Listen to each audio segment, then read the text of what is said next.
안녕하십니까. 독서하는 마라토너 박종필입니다. 자, 이곳 서울 올림픽 파크텔에서 출발하면서 촬영하겠습니다.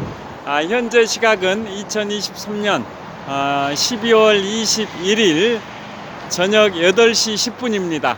현재 기온은 영하 11도 정도 됩니다. 오늘 아침 서울이 아침 최저가 영하 14.4도였고요. 한낮의 기온도 영하 7도였는데요. 현재 저녁 8시 10분 현재 시각은 기온이 영하 11도 정도 됩니다. 내일 12월 22일인 금요일 내일 아침은 서울 최저가 영하 15도로 예보되어 있습니다. 자, 제가 걸어서 이동하면서 촬영하겠습니다. 출발! 자, 전방을 비춰보겠습니다. 자, 오늘 제가 어제 저녁에 걸어서 퇴근길과 또 오늘 아침 걸어서 출근길에는 미국 뉴욕 맨해튼의 타임스 스퀘어 관련해서 말씀드렸는데요. 오늘 저녁 걸어서 퇴근길에는 센트럴 파크에 관하여 말씀드리겠습니다. 자, 세계의 중심 미국, 또 미국의 중심 미국의 제1의 도시이자 세계 경제의 중심이 뉴욕인데요. 자, 어제 저녁과 오늘 아침에는 현대 도시의 가장 화려함을 보여주는 뉴욕 맨해튼의 타임스 스퀘어 관련해서 말씀드렸습니다. 자, 매년 관광객이 1억 3천만 명이 방문할 정도로 미국의 상징적인 공간이 바로 뉴욕 맨해튼의 타임스 스퀘어인데요. 그곳 관련해서 어제 저녁과 오늘 아침에 말씀드렸고요. 오늘 저녁 걸어서 퇴근길에는 그와 매우 대조적인 자연공원, 도시 속의 자연공원인 센트럴 파크에 관하여 말씀드리겠습니다. 자, 센트럴 파크는 매년 관광객이 2,500만 명 정도가 찾는 곳입니다. 영화나 TV, 소설, 수많은 그러한 매체에 센트럴 파크가 소개되다 보니까 전 세계 사람들 대부분이 미국 뉴욕 맨해튼의 센트럴 파크는 다 알고 있을 정도로 매우 유명한 도시 공원인데요. 자, 타임스 스퀘어가 현대 도시의 가장 화려함을 상징하는 대표적인 공간이라고 한다면, 반면에 센트럴 파크는 그 도시 생활에 지친 현대인들에게 휴식을 제공하는 그러한 자연 속의 휴식처 역할을 하는 곳이 바로 센트럴 파크입니다. 자, 눈이 쌓여 있는 길을 현재 걷고 있습니다. 자, 이곳은 올림픽 회관입니다. 올림픽 회관은 올림픽공원 바로 옆에 있는데요. 대한체육회와 국민체육진흥공단 등이 입주해 있는 올림픽 회관이 최근에 리모델링 공사를 마쳤습니다. 그 다음에 이번에는 서울 올림픽 파크텔입니다. 자, 서울 올림픽 파크텔. 자, 서울 올림픽 파크텔도 바로 올림픽 공원 바로 옆에 있습니다. 자, 계속 촬영하겠습니다. 자, 그래서 센트럴 파크는 미국 뉴욕 맨해튼 한복판에 있는데요. 제가 요즘 계속 말씀드리고 있는 내용이 지금부터 석 달 반 전에 제가 내 식구 가족 여행으로 미국 동부와 캐나다 지역 4박 5일 7박 10일 7박 10일의 일정으로 미국 동부와 캐나다 지역을 다녀온 다음에 9월 3일에 귀국하고 귀국 후 약 5주 만인 10월 6일에 인문학서적 5번째 출간작으로 북미 유럽 동아시아 견문록을 출간을 했는데요. 거기에 나와 있는 내용들을 계속 순차적으로 소개를 해드리고 있습니다. 자, 그래서 현지 날짜 기준으로 8월 31일 목요일 저녁에는 타임스 스퀘어와 록펠러 센터를 야간에 투어를 했었고요. 그 다음날 9월 1일 금요일 낮에는 뉴욕 맨해튼을 주간 투어를 했었습니다. 자, 그래서 어제 저녁과 오늘 아침에 말씀드린 타임스 스퀘어는 8월 31일 목요일 야간에 투어했던 내용이고요. 그 다음 날인 9월 1일 금요일 낮에는 맨해튼에서 다시 주간 투어를 했었습니다. 그런데 주간 투어 코스는 제일 먼저 록펠러 센터 68층 전망대인 탑 오브 더 락, 그 다음에 UN 본부, 그 다음에 자유의 여신상을 관광할 수 있는 리버티 섬까지의 유람선 투어, 그 다음이 맨해튼의 동쪽에 있는 이스트강 건너서 브루클린 지역에 가서 브루클린의 덤보라는 지역에서 1883년 지금부터 140년 전인 1883년 강철 케이블로 만든 세계 최초의 현수교인 브루클린교를 투어를 했었고요. 그 다음에 다시 맨해튼으로 와서 돌진하는 황소상, 그 다음에 9.11 메모리얼, 마지막으로 센트럴 파크를 갔었는데요. 그런데 제가 주간 투어 그 코스 중에 마지막 갔었던 센트럴 파크를 먼저 소개해 드리는 이유는 바로 야간 투어에 갔었을 때 타임스 스퀘어와 주간 투어의 마지막 코스였던 센트럴 파크가 매우 대조적인 공간이기 때문에 비교 차원에서 오늘은 어제하고 어제 저녁과 오늘 아침에는 현대 도시의 가장 화려함을 보여주는 타임스 스퀘어를 말씀드렸고요. 오늘 걸어서 퇴근길에는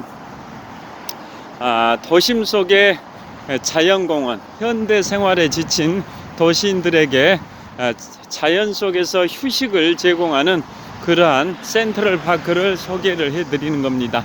센트럴 파크가 처음 조성됐을 때 그 캐치프레이즈가 뭐였냐? 도심에서 자연으로의 최단 시간 탈출입니다. 도심에서 자연으로의 최단 시간 탈출이라는 컨셉으로 센트럴 파크가 조성이 됐는데요.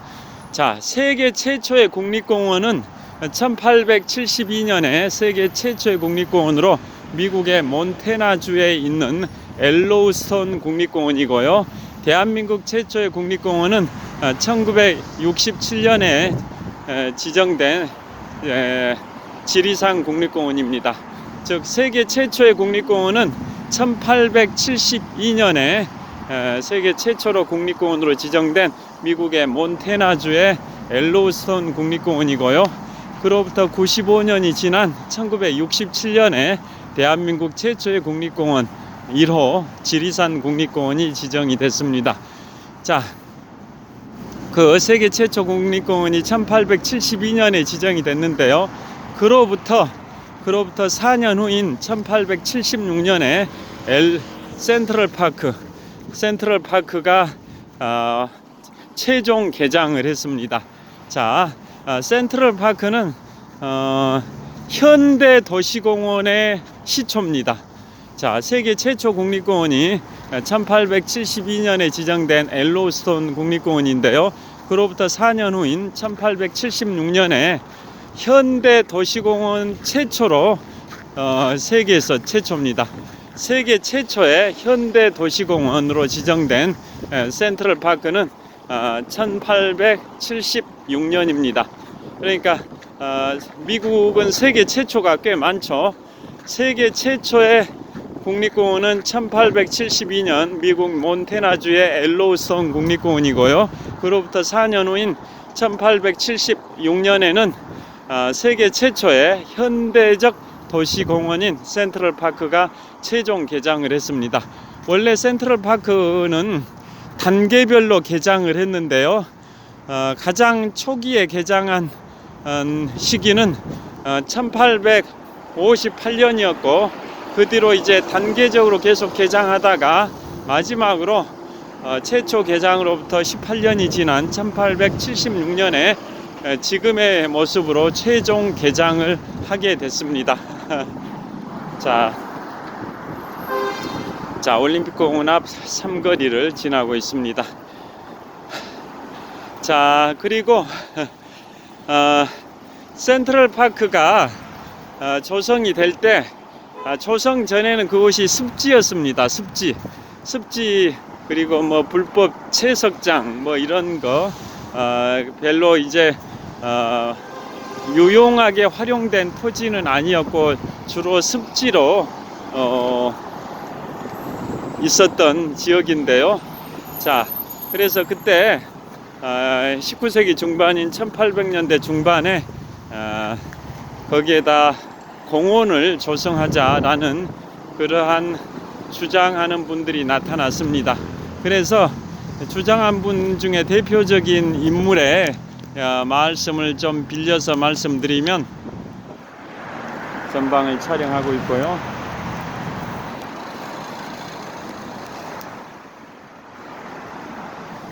주장했던 분 중에 대표적인 인물이 이런 얘기를 했습니다. 이곳에 지금 공원을 짓지 않으면 100년 후에는 이 면적의 정신병원을 지어야 할 것이다. 그건 뭘 의미할까요? 현대 도시 생활에 지친 사람들이 자연 속에서 휴식을 취할 수 있는 공원이 없다면 노이로제에 걸려가지고 정신병자로 악화될 수가 있다. 그래서 그런 사람들을 다 수용해야 되는 정신병원을 지어야 할 것이다. 그게 19세기 중반, 1800년대 중반에 주장됐던 내용입니다. 이 넓은 지역에 지금 공원을 지어가지고 현대 도시생활에 지친 사람들에게 충분한 휴식을 제공하지 않는다면 100년 후에는 이 면적에 정신병원을 지어야 할 것이다 라고 주창했던 분이 바로 세계 최초의 현대적 도시공원인 센트럴파크를 설계했던 분입니다. 그리고 그분의 주장은 도시공원이라는 것은 부자든 가난한 사람이든 젊은 사람이든 나이든 사람이든 포화간 사람이든 고결한 사람이든 어떤 사람이든 간에 모든 계층에게 레크레이션 공간으로서 도시공원을 제공해야 된다라고 주창을 했었습니다. 그래서 드디어 이제 1858년에 1단계로 개장이 됐고요. 그 다음에 순차적으로 계속 추가 개장이 되다가 마지막으로 지금의 모습으로 최종 개장된 시기가 1876년입니다. 자, 그리고 그 공원을 조성하는 공원의 면적을 말씀드리면 맨해튼의 중심부에 위치하고 있는데요. 자, 맨해튼 정말 땅값이 비싸죠. 그 땅값이 비싼 미국 뉴욕 맨해튼의 중심부에 도시 생활에 지친 현대인들에게 휴식을 제공하는 공간으로서 센트럴파크가 있는데요. 그 센트럴파크는 동서의 길이가 800m, 남북의 길이가 4km나 됩니다. 동서의 길이는 800m, 남북의 길이는 4km에 이르는 직사각형 모양의 공원인데요. 그러니까 둘레 길이가 약 9.6km 정도가 되는 거죠. 둘레 길이가 9.6km 정도. 자, 제가 방금 통과해온 올림픽공원, 서울 송파구 방이동에 있는 올림픽공원의 둘레 길이하고 비슷한 것 같습니다. 올림픽공원의 둘레 길이는 대략 한 정사각형에 가까운데요. 반면에 센트럴파크는 동서의 길이가 800m, 남북의 길이가 4km 정도, 둘레 길이 9.6km의 직사각형 형태의 공원입니다. 자, 그리고 그 공원을 조성하기 위해서 10만 수레의 흙과 돌이 거기에 투입이 됐습니다. 10만 수레의 흙과 돌이 그쪽에 투입이 됐고요. 그 다음에 10만 그루 이상의 나무와 관목이 심어졌습니다. 10만 그루 이상의 나무와 관목이 심어져 있고요. 또 그곳에는 뭐 호수도, 인공호수도 있고 아이스링크도 2개나 있고 야생동물 보호구역도 있고 노천극장도 있고 다양한 컨셉으로 공원이 조성되어 있고요. 자, 수풀이 무성합니다. 굉장히 수풀이 무성해서 밤에는 그곳이 위험하기까지 합니다. 범죄 우범 지역으로 밤에는 우범 지역이 됩니다. 그 정도로 수풀이 우거져 있습니다. 자, 그래서 그곳이 세계 최초의 현대적 의미의 도시공원으로 1876년에 최종 개장을 했는데요. 자, 그곳 각종 영화나 TV에 소개돼 가지고 전 세계인들에게 알려진 공원이고 매년 관광객이 2,500만 명 정도 찾는 곳이고요. 미국 전역을 통틀어서 가장 많은 사람이 출입하는 방문하는 공원이 바로 센트럴 파크입니다. 자, 그 센트럴 파크 제가 직접 그곳에 가가지고 달리기를 했습니다. 자, 달리기 제가 이제 신호가 바뀌어서 약간 뛰어가 보도록 하겠습니다. 좀 빠른 걸음으로 걷겠습니다. 송파구청 앞 사거리인데요. 신호가 파란불로 바뀌어서 좀 속보로 걷고 있습니다. 자, 제가 석 달 반 전에 미국 동부와 캐나다 지역 7박 10일의 일정으로 내 식구 가족 여행을 패키지로 갔다 왔었고요. 그때 현지 날짜로 9월 1일 금요일 주간에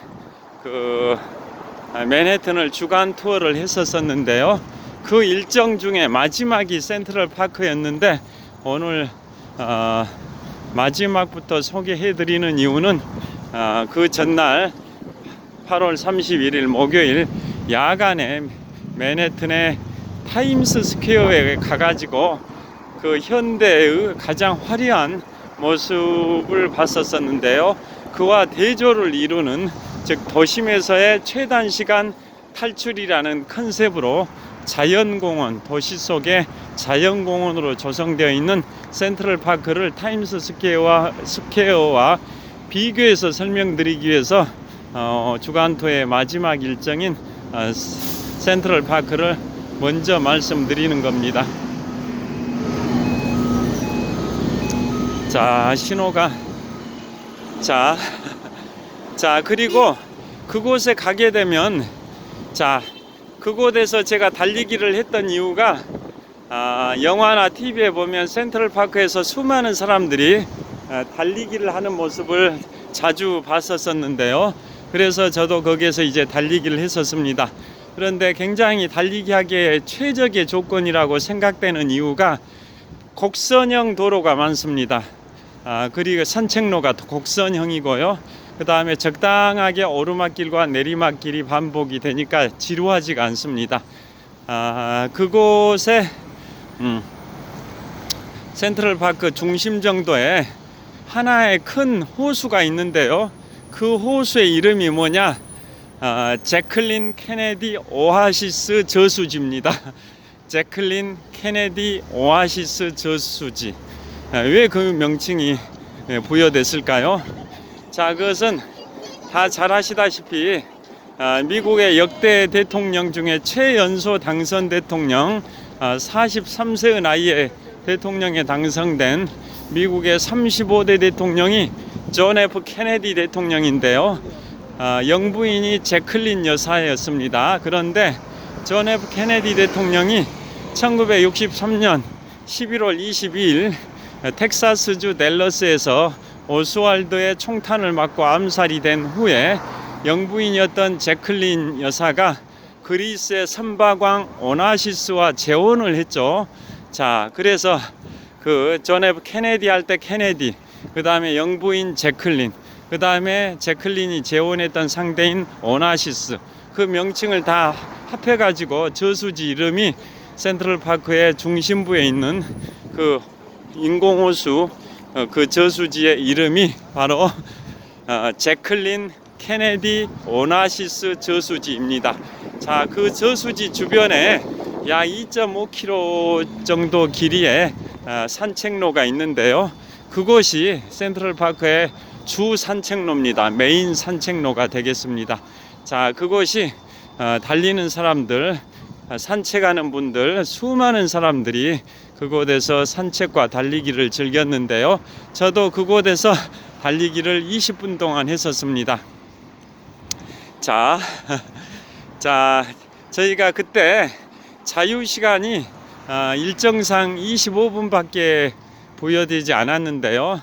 그게 현지 기준으로 9월 1일 금요일 오후 5시 50분부터 현지 기준 9월 1일 금요일 오후 5시 50분부터 6시 15분까지 25분 동안만 자유시간이 부여됐었습니다.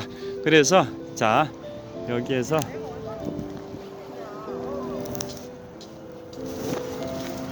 자, 여기 화려한 크리스마스 트리를 또 보여드리겠습니다. 자, 인터넷 기사에 보면 이곳이 크리스마스 트리의 성지라고 소개되어 있는 롯데월드 타워 앞 크리스마스 트리인데요. 높이가 19m 높이의 초대형 크리스마스 트리입니다. 자, 크리스마스 트리를 한번 보여드리도록 하겠습니다. 자,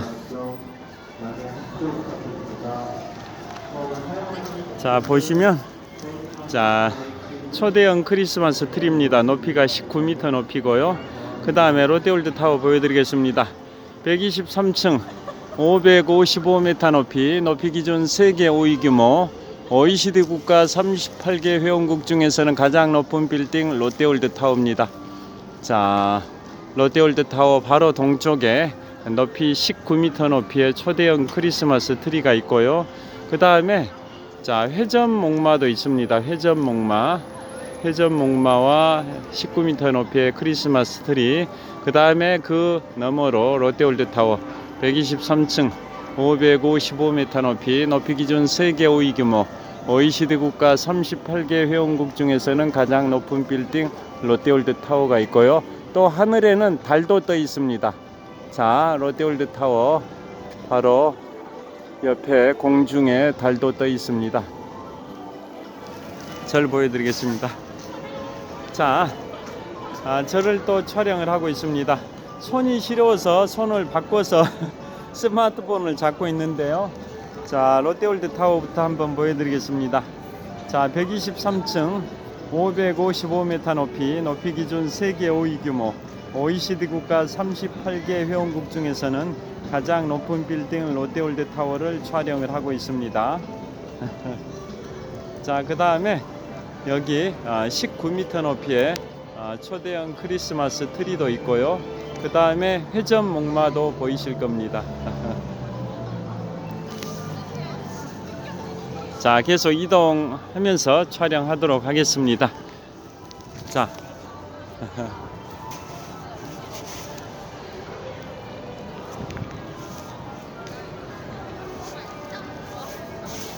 계속 이동해 보겠습니다.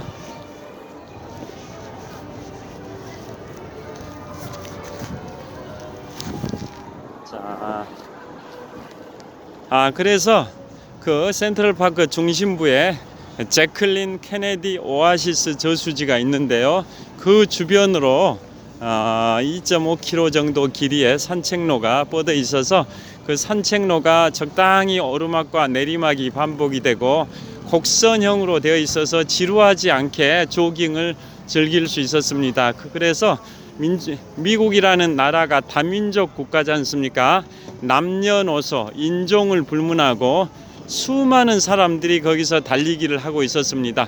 수많은 사람들이 흑인, 히스패닉, 백인, 동양인, 다양한 인종, 또 젊은 분들, 나이 든 분들, 또 여성분, 남성분, 남녀노소 인종을 불문하고 수많은 분들이 그곳에서 달리기를 하고 있어서 저도 그들과 함께 장시간 달리고 싶었지만은 자유시간이 25분밖에 부여되지 않아서 내 식구 가족과 한 5분 정도는 인증샷을 찍고요. 그 다음에 가족들이 산책하고 있을 때 아들, 딸과 아내 셋이 산책하고 있을 때 저는 센트럴파크에서 20분 정도 달리기를 했었습니다.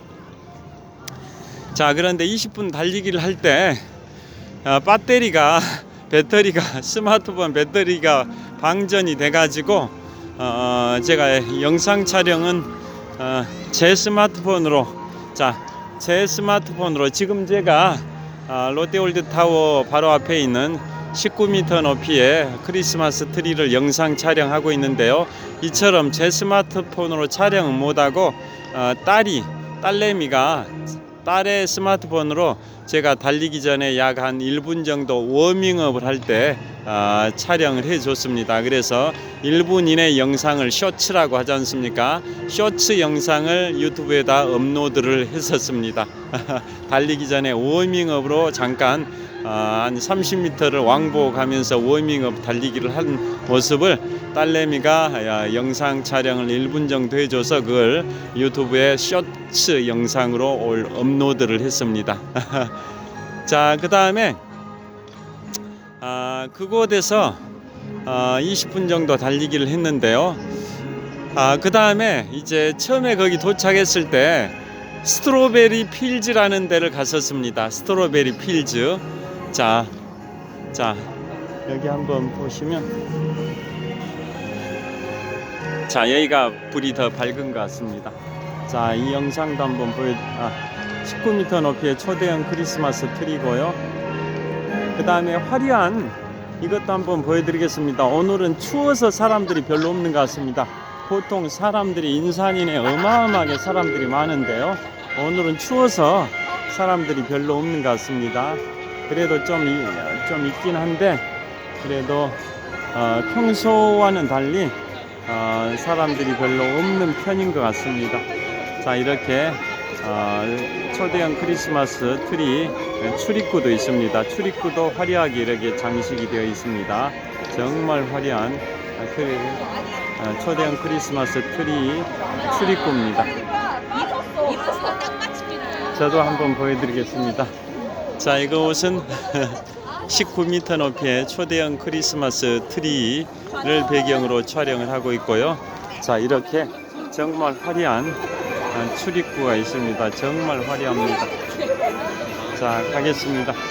자, 저기에서 또 촬영을 하도록 하겠습니다.